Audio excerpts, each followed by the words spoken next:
Yesterday, we learned the 6th chapter in Pirkei Avos, 6th chapter of Ethics Our Fathers.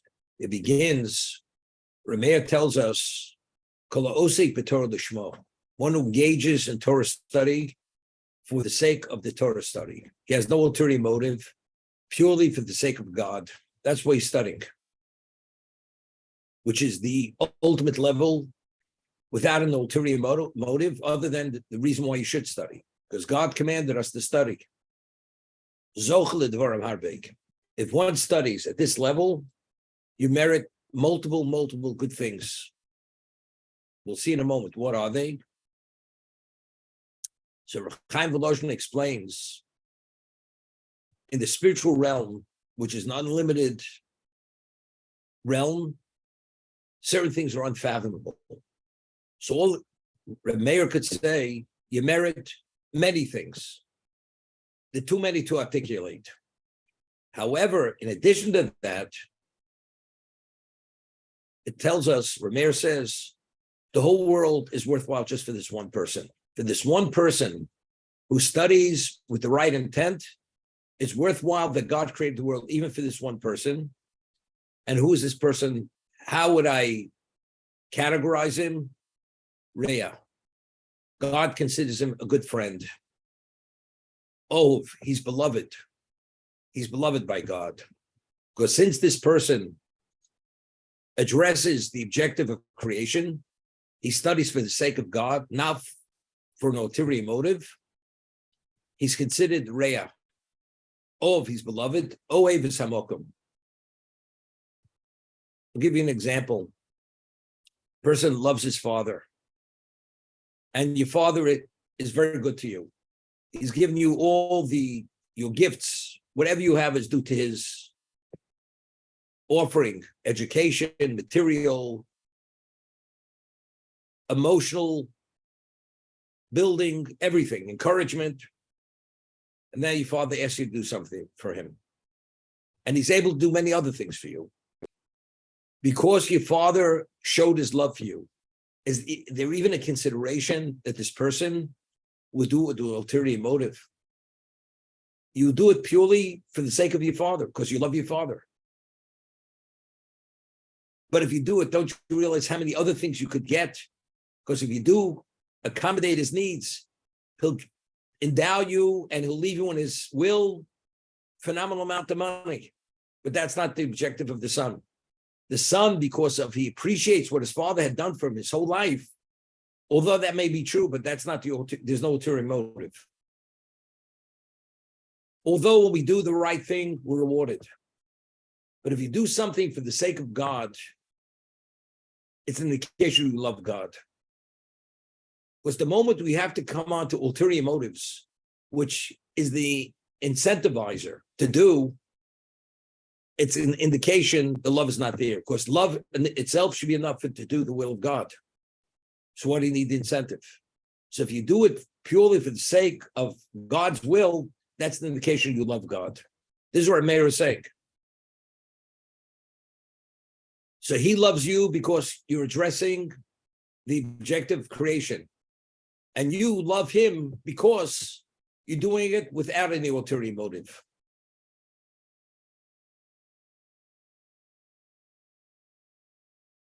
Ohev Habrios.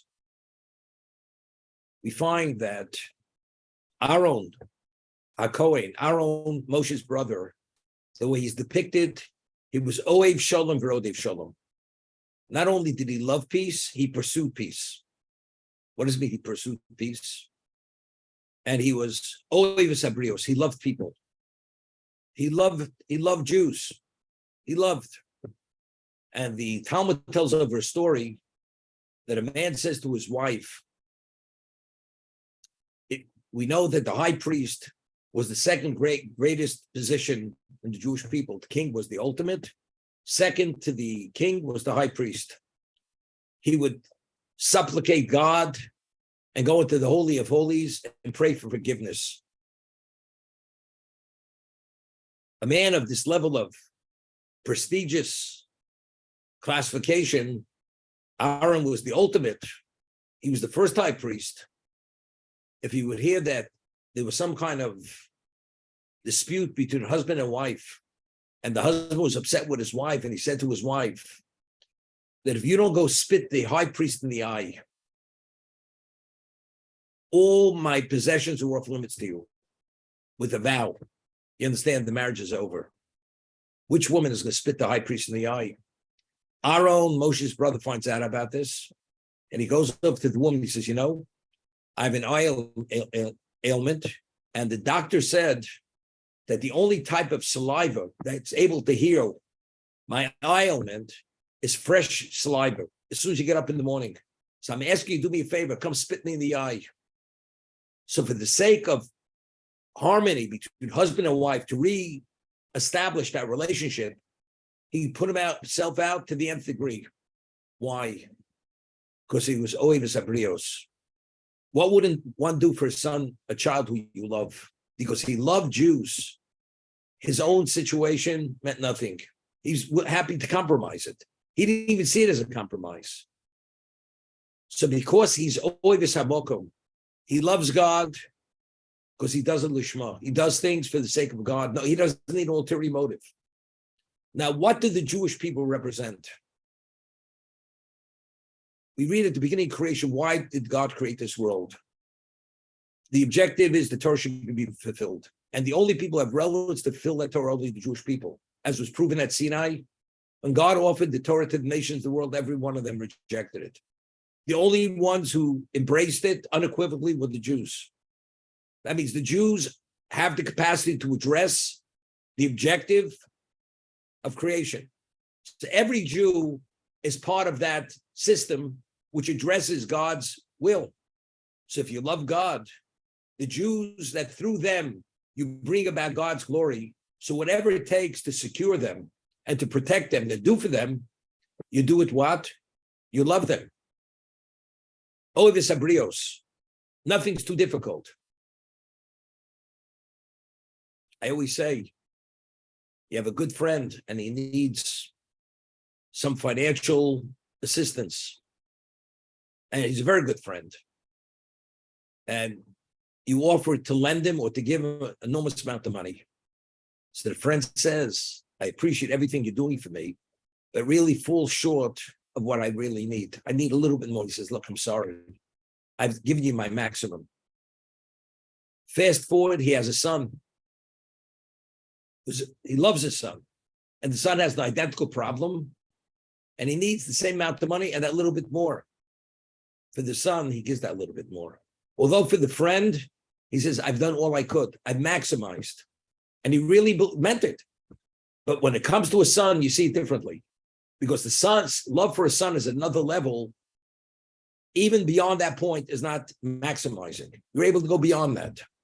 So the lens of love, it depends on what level you love. If you love to that, on that special level, then everything's God. And every Jew who addresses God's glory is essential. That means you love every Jew.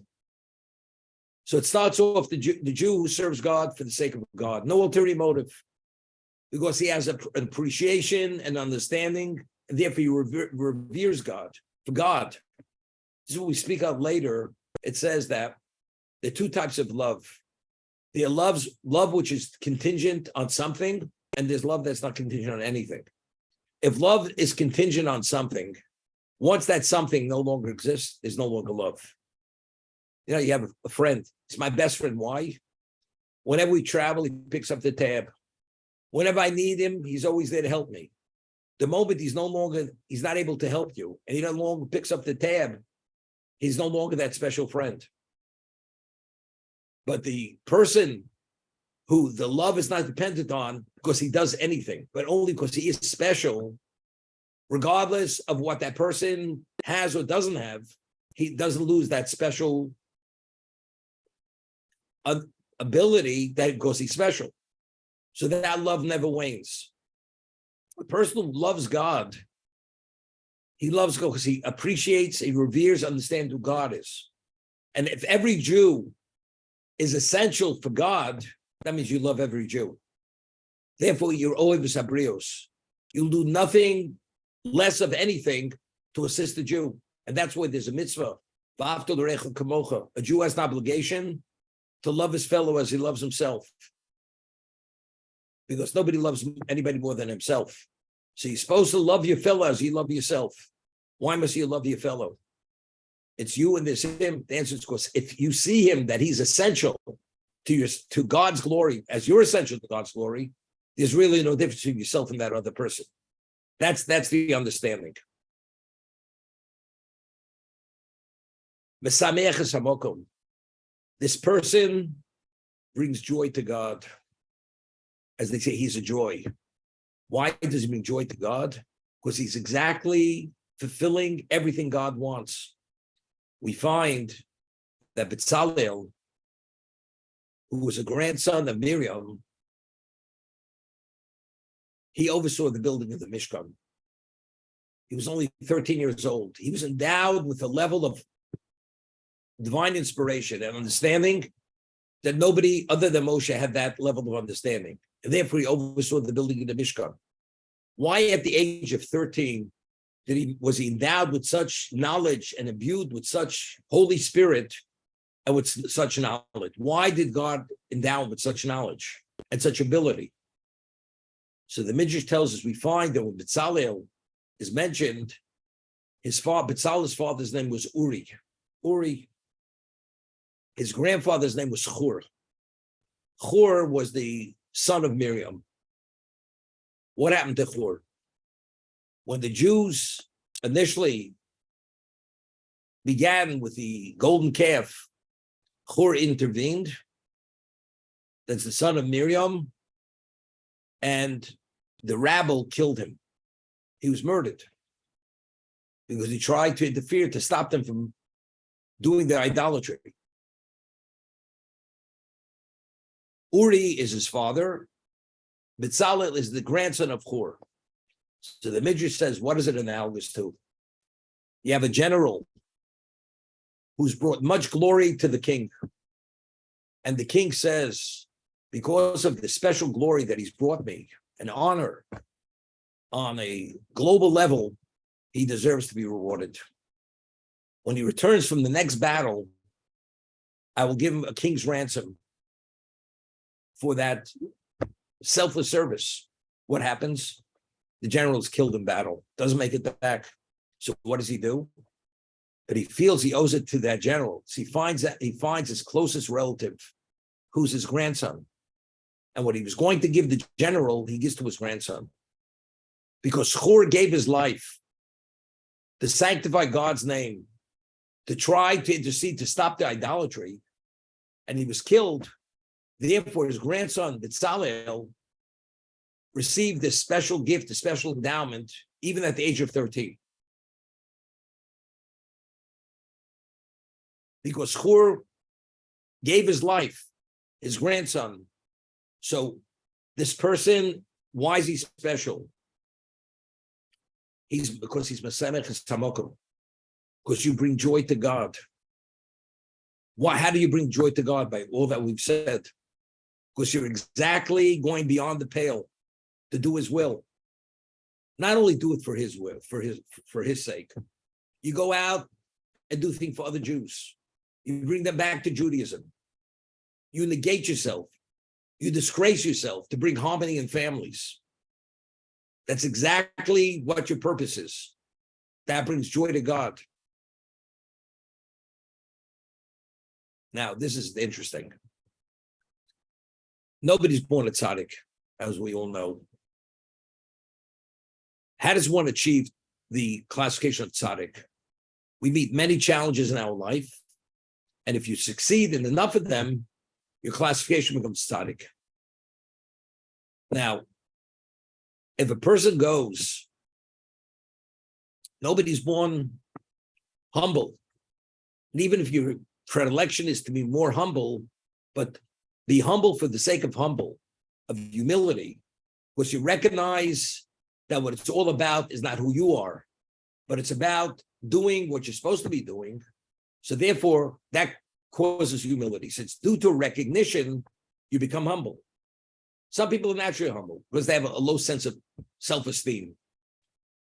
Therefore, that this person's humble means he knows who he is. But because he understands what the purpose of his life is, he doesn't get caught up with ego. He has his eye on the ball. Somebody wants to praise him. He said, look, I understand. Now's not the time. I have to do what I have to do.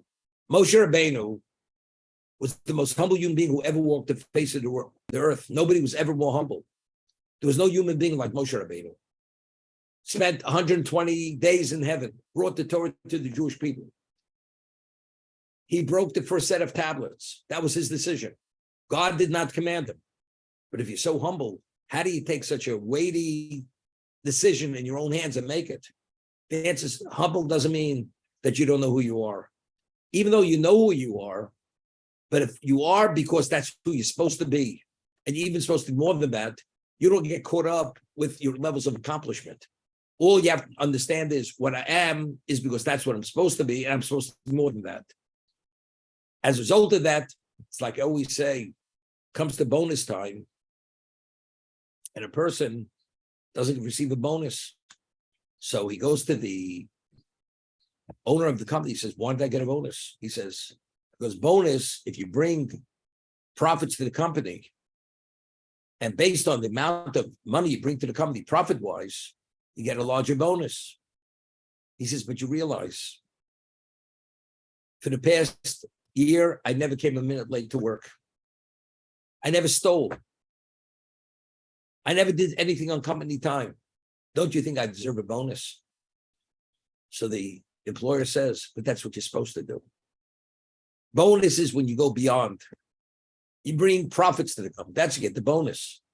To be who you're supposed to be, you don't get a bonus for that. Who are you supposed to be? You're supposed to do what you're supposed to do. So you're going to pride yourself. You're going to pride yourself that you breathe and you eat and you sleep. That's a natural function of a human being.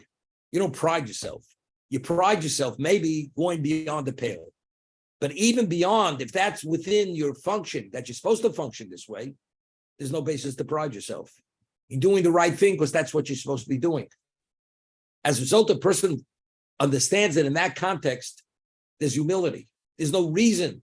And the more he understands and the more he succeeds in what he does, the more humble he becomes because he appreciates the innate value of his level of accomplishment. He becomes even more negated to God. Therefore, he has a greater recognition of God. And the more you recognize God, the more humble you become. So it builds on itself.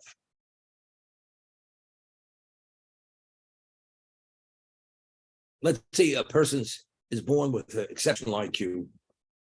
That IQ, does it have anything relevance to him? There's no relevance. You're born with it.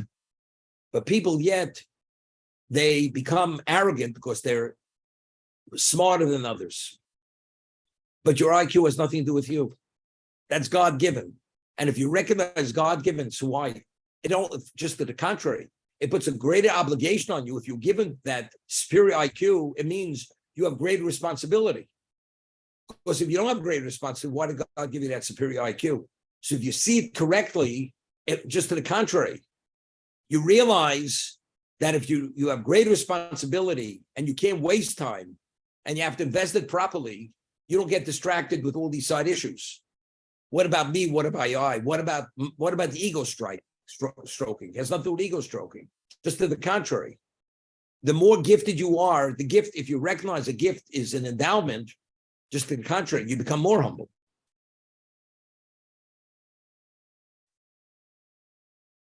So what happens when a person studies Torah Lishma? You study Torah for the sake of God. It builds. It causes you to God love God loves you and you love God. You love other Jews. And because of this love, you do things. The more you do, the more meritorious you become. You grow. And the endowment grows. The intervention grows. God in your life grows. Your clarity grows. What happens? You become engulfed with humility. You know, a young child who's very brilliant and knows more than the average adult even, he can be a little arrogant because he's a child, he's immature. We find that even Yosef, Yosef was literally had all the capabilities of his father, but he made many mistakes. When he actually interacted with his brothers, if he would have acted more maturely, he was only 17 at the time. And he was chosen by his father. He was the favorite of the father. But he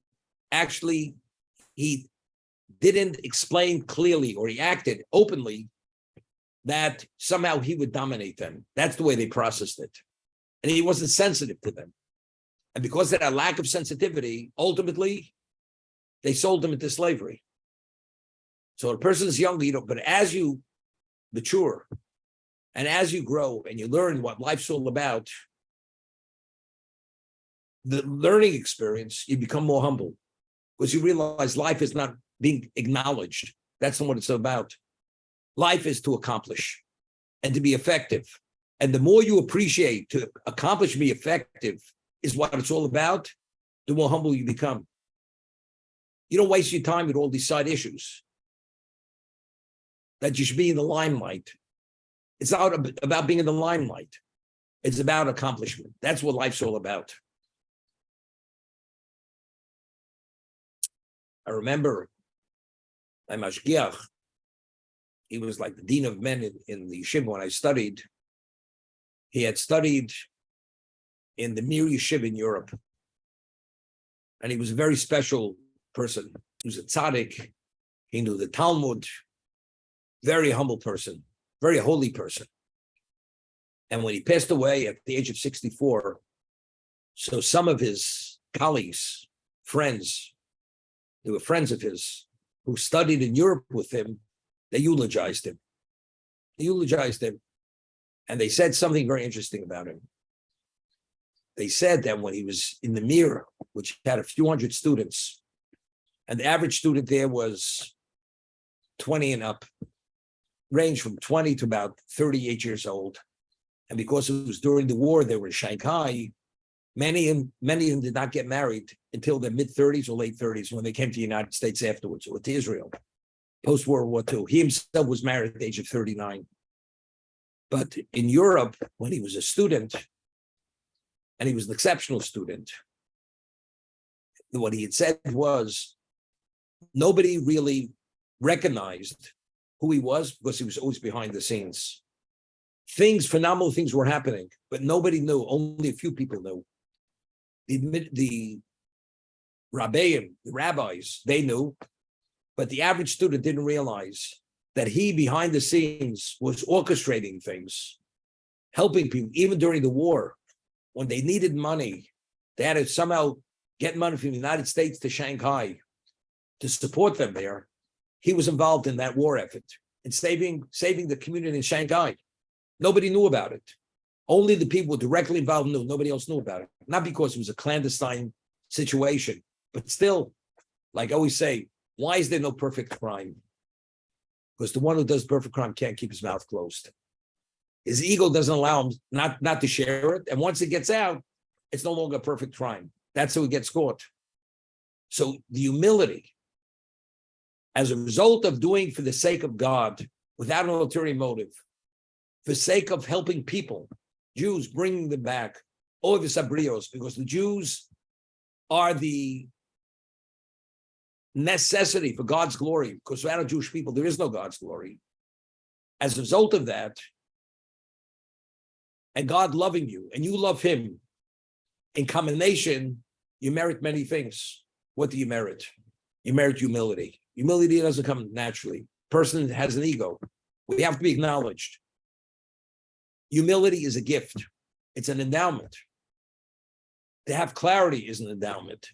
So when you do all this, malbashto anoviro, you become engulfed with humility and with reverence of God. God allows you to see him. I'll give you an example. They all talk about the king, how great he is. But if you meet him personally and you have an audience with him, it's not hearsay. You see it firsthand. And now you understand who he is. I'll give you an example. There's a rule of thumb that what is greatness? A person who has greatness, the more you get to know that person, you realize how great he is. A person who seems to be great, the more you get to know him, you realize he's not as great as you thought he was. You begin seeing the cracks and the crevices and the warts and all the shortcomings of that person. But a person who's truly great, the more you get to know him, you're just more amazed. The layers start peeling off, and you're amazed. When you see the king, we know God's the creator. Nothing's beyond his ability. But when God allows you to have a glimpse of him, what we call to recognize and revere him, which is an endowment. That means he's touching you in a way that you relate to who he is. Then you become amazed. But that's a gift. That's like you're having an open audience with the king. Otherwise it's hearsay. They say it's tradition, what we call Masorah. But if you go and God gives you the humility and gives you that reverence, the ability to internalize that, you become a different person. And when you become that different person, it gives you an orientation, become the true tzaddik. Chosid.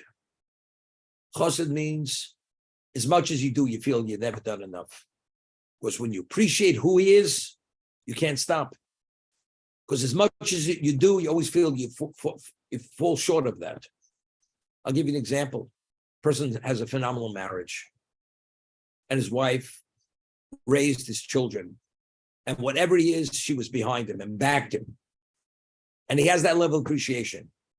Whatever he does for her, he always feels he wants to do more. Wants to do more. Because the depth and breadth of that level of appreciation, whatever I've done, I feel I haven't done enough. It causes you to become a tzaddik, a chosid. Chosid means that you're always looking for ways to glorify God's name, even to a greater degree. It's like you can't wait for the opportunity to arise to do something more. That's the chosid. Because the more you recognize God, as much as you do, you always feel you haven't done enough. See, every one of us, we believe God is the creator. God is infinite. God is whatever he is. Do we actually, what we know and we believe, do we behave in sync with that understanding? The answer is definitely not. Why? There's a block. I mean, on a daily level, I'll give you an example. A person says the Amida, and the times when you say the Shmon Esrei, the Amida, you feel inspired and you say it one way. Other days, as much as you know what you're saying and you know who you're talking, you don't feel touched. You can't get yourself. There's some kind of blockage. You don't have a sense of that you're speaking to God, and you don't pray with the same focus. Why one day one way another? It's because there's a lot of static in our lives, a lot of interference. But if there would not be that interference, and you always have that sense of who you're talking to, then you're inspired. You feel humbled. You feel sometimes ashamed. Where do I have a right even to ask for this in terms of what I've done till now? I'm not even worthy. It's only because you recognize what God has done, therefore you feel unworthy. And that unworthiness makes you even more worthy, because you should feel unworthy, because whatever we've done, we're not living up to where we should be. But we don't always feel this way. We just go through motions. It's almost by rote. So to be able to be the chosid means you feel that as much as I've done, I haven't done enough. It's only because you have the recognition of God, but recognizing him in a way, not intellectual recognition, where it's abstract, but rather you're touched by him. When a white man marries a woman, not because she's beautiful. Of course, it's important because she's special. You're touched by her being special. You're touched by that. It's not abstract. You see it on paper, you'll have an interest. But when you meet her and you see what's on paper is minimizing who she is, then she's something special. Lahavdil, same thing with God. But God is not like meeting a person, because God is something which we can't touch, we can't see. He's infinite. How do you relate to such a being? He has to somehow intervene in your life. He has to touch you. When he touches you, then we have a sense of who he is. And the more he touches you, the greater the sense, and it builds on itself. The more worthy you are, the more you grow, the more humble you are, everything grows and expands, and you advance, and you become more special, because you appreciate to a greater degree what's at hand, and the opportunity is something, there's nothing compared to that opportunity.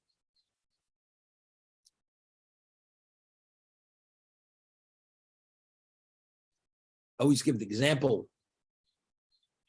Person's given an opportunity, he's in the diamond business, and he belongs to the sites, which was owned by De Beers. Mr. Glick, once a month he would go to England, because he was a member of the city. He was part of the syndicate of De Beers, and they would give you a box of rough, and based on who you were, that would determine what kind of rough they put in that box. Now, could you cut a 50 flawless diamond from that rough? Smaller diamonds, large. Mr. Glick, because of his relationship with De Beers, they would give him exclusivity for certain types of rough, and because he was the diamond king, he and a few other people on a global level, he was that. So he understands what rough is. And now you tell me, he says, and he once had an interest in a diamond mine in South Africa. So he said, example, you say, we have a mine, you go there, and for the next 5 years, you can mine diamonds. No, every diamond you mine, the rough you take out of that mine is no less than 100 deep, flawless carat diamond. And he has friends, and they said, why don't we celebrate old times? But celebrate all those times, we have to go on a cruise for 3 weeks, for a month. He says, something, even being out of that mine for a minute, you don't realize the opportunity I'm denying myself. When I'm able to mine every day in that, to take 3 weeks off and go on a cruise, regardless of what that is, I can't afford to give up the opportunity. Every day to mine multiple 100-carat deep flawless diamonds. If you appreciate what that is, you don't give that up for anything. So the more you appreciate every moment of life is limited, 70 years, 80 years. It's not forever. And you realize every moment has infinite value, worth. The world to come, how do you relate to the world to come? It's reward. But if you're touched by that, you internalize it. It's a different reality. To be touched, that's an endowment. You have to merit to be touched. She's telling you. Person studies Torah and starts for the sake of God. No ulterior motive. Only because God wants you. And you study it with that objective. And that's the motivation. You merit many things. And you act and behave a certain way. So if God is focal in your life, there's nothing that you won't do to bring the Jew back to Judaism, to assist the Jew. God will love you. You bring great joy to God. And because you bring great joy to God, God will assist you even to a greater degree to succeed. And he will give you many endowments to recognize who he is even to a greater degree, to be even more effective and advance to a greater degree, because that's what it's all about. Life is given to you only to advance. It's not to whittle it away and waste it. That's what it's about.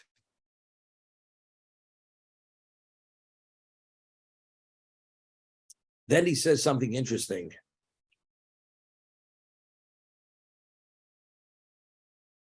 Skipping a few things. You become a person, you have sage wisdom. People seek your advice. I always tell the people who had the merit to meet Rav Steinman in Israel, the man had sage wisdom. I'm not even talking about him being a tzaddik and being whatever he was, being a holy person. I was able to say a lecture in the Talmud, which was very unique, very special. When you speak about anything, he saw things in a way which most people didn't see. He had an insight, how to deal with issues, whatever they were. How did he have such? Is it because he had the brain of Einstein? Had nothing to do with that. Because he was invested, as we discussed in this Mishnah, he merited many endowments. But sage wisdom, it's life, it's experience of life. Now, it's due to his level of connection, the way he invested his life. God gives him that sage wisdom, and therefore people seek out his counsel for that reason.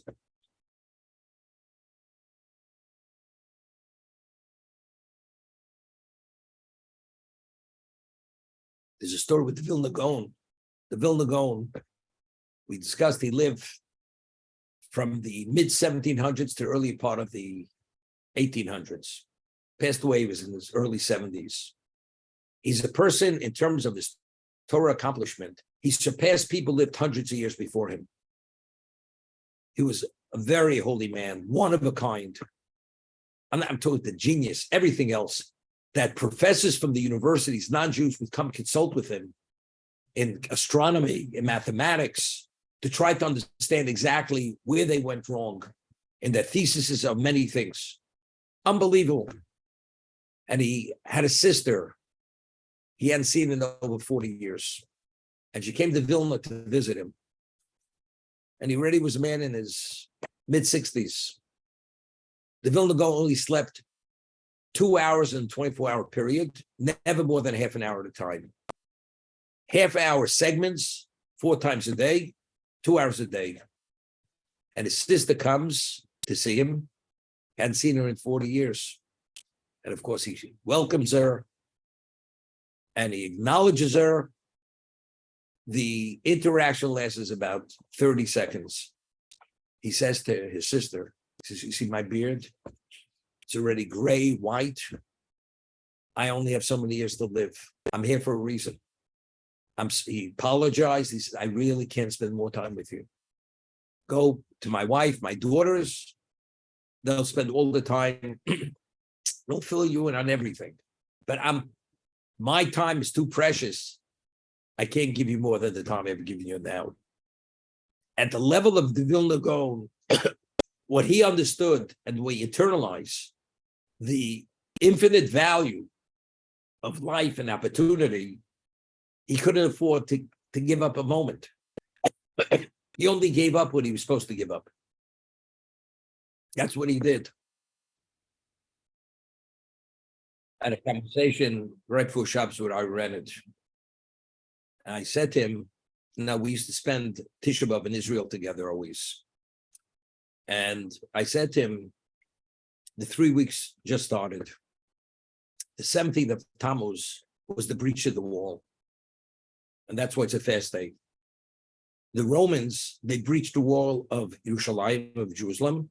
And when they breached that wall, 17 days later, they destroyed the temple. That's what happened. What was going on during the 17 days? Now on Tisha B'Av, you could tune in to many videos and classes where they have depictions, films. Of course, it's not of the original event, but replicating exactly the legions of Romans, how they went in and they butchered the Jews. If you read Josephus, with his whole question who he was a Jew, whether he was a general in the Roman army, but he records what was going on. And he says they were butchering the Jews. There were rivers of blood flowing in the streets of Yerushalayim, of Jerusalem. You see some of the ammunition, the catapults, how they destroyed the walls, how they burnt and how they killed. These people were barbarians. The Romans were barbarians when they came in. So I said to him, I said, can you imagine thinking back, going back 2,000 years, on the 17th of Tammuz was on Thursday. Once that wall is breached, what was going on in Yerushalayim?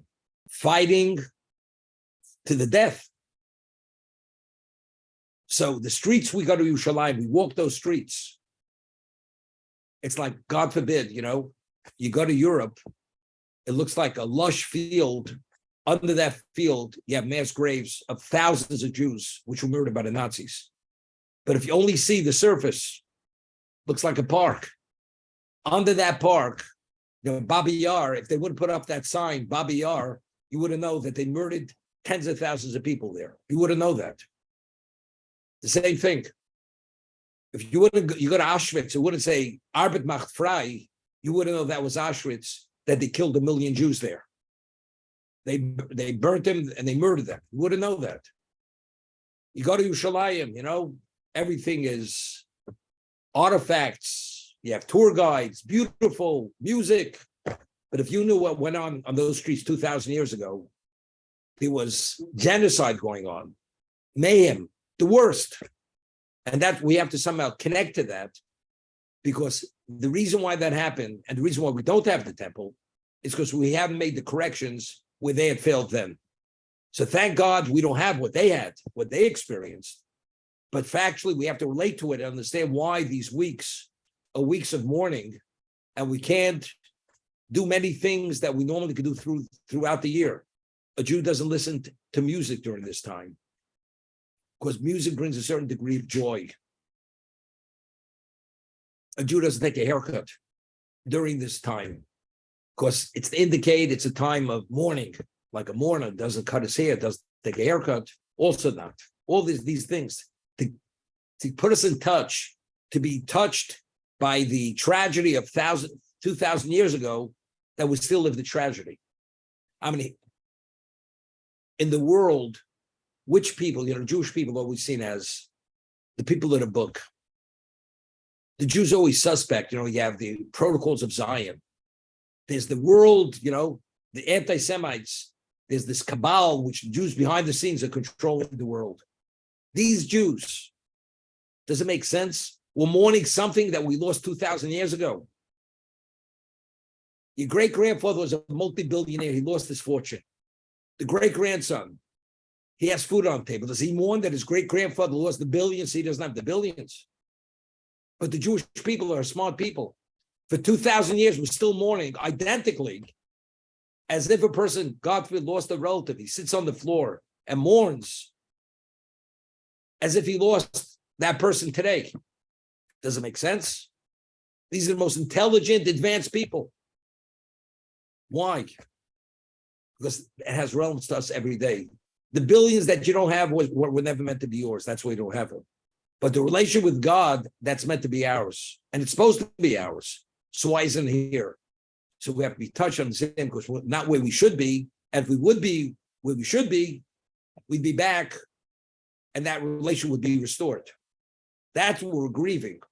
We're trying to understand and relate, internalize why we lost it and what it takes to bring it back. It's only because we're so astute and intelligent and understand what it's all about. That's the reason why we grieve and we act differently during this three-week period, for that reason.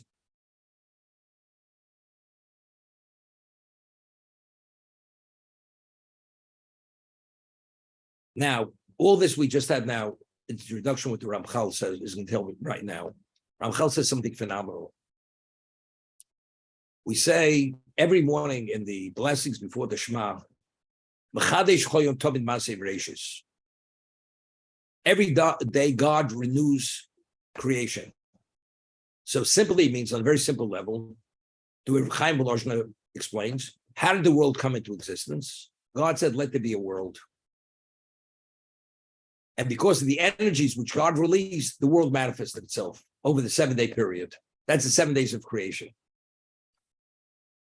Every day, the reason why the world exists is not because it existed yesterday, because God continuously wills that same existence. So there's an ongoing willing. So what took place the first day, the first 7-day period, it's continuous. As long as existence exists, he's still willing it. So there's that energy flow which brought existence into existence is still in effect. That's a simple understanding. But the Ramchal says it's much more than that. We have many illusions in the Torah that when you study the Torah, you have to experience it as if the Torah was given today. What does that mean? And in the words of Chazal, Yubeinecha kechadoshos. It should be like new, as if we have to see ourselves as if we were at Sinai. So Ramchal says something phenomenal. I'll give you an example. You work for a company every morning. The key people, executives, they have a meeting in the morning to plan the strategy of the day. What are we going to look at? What are we going to invest in? And they discuss it. And each one of the people are given responsibility to do what he's supposed to do. And he's given the means to be able to do what he's supposed to do. And then they execute whatever's agreed upon early in the morning. Next day, they review what was the previous day, was it done correctly? And then a new strategy for today. Every day there's a new strategy to be able to advance the company. A Jew has purpose in existence. At Sinai, every Jew's life, he was given his purpose and what is his purpose in existence. Every one of our lives is tailor-made based on who we are. And that endowment was given at Sinai. Now the question is, do you take advantage of that endowment? All that ability was at Sinai. Every soul, Jewish soul, although we weren't alive, our souls were at Sinai. It was infused with that potential. Every day, based on where you are, God gives you the means to address where you're at. So every day you're giving your orders. You're giving the cash, given the ability. Now the question is, what are you going to do with it? Are you going to meet the client? Are you going to close the deal? Are you going to be involved in the deal? Or are you going to Atlantic City or somewhere else and waste it and whittle it away? Or you're not going to use it at all? What are you going to do with it? So that's what God renews creation every day. Every day there has to be a renewal, because based on our level of choice, did we utilize the choice we had yesterday? The means that God provided us, did we use it? Did we not use it? We used it. So God has to give us additional means to advance ourselves farther and keep advancing. If we didn't, so God has to tweak it. There's a tweaking. Every human being, or especially every Jew specifically, his potential has to be addressed. And based on that potential, God has to give you the means to be able to address that potential. So let's say one person advanced, the other person didn't advance. The person advanced, he has to be given a new level of means to be able to advance to the next level. The other person who failed, he's given a different opportunity today. It's not the same. So that's every day God renews creation. Every day there's a new infusion to every person to be able to succeed in what he's meant to succeed. And that's the challenge.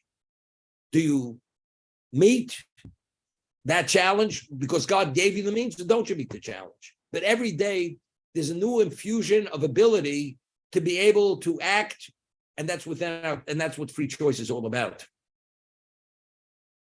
And that's what he explains. A person who's an adult, the effectiveness and the value of his action is a different action. It's not just going through emotion. That action is connected. I'll give you an example. I always say the example. You have Trident missiles under the ocean, and you have a keyboard. That keyboard is somehow connected to those Trident missiles. When you hit the button or the code, it activates them.